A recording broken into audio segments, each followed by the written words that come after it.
Welcome to your training video to understand how you can confirm your student's ADM.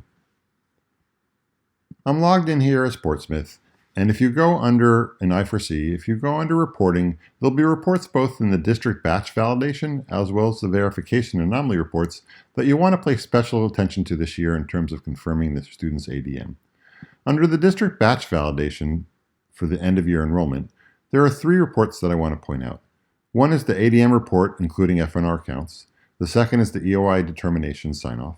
And the third one, it may not say new anymore because this is actually a year ago that it said new, but is your ADM by student count.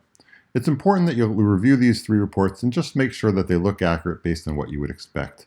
Again, this year we're calculating ADM for you based on your student's start date, end date, and school calendar, and so we want to make sure that that ADM is appearing as you would expect it to. If I go ahead and look at 2018, because we have real data in here, obviously I can't show you student level data, but just as an example, this ADM by student count I can show you. And this shows you the number of students that the state believes you have based on ADM. And so here for Little Harbor, we think that a full ADM, you had 413 students who were in Little Harbor for the entire school year. That is the type of thing you want to verify to make sure it looks appropriate.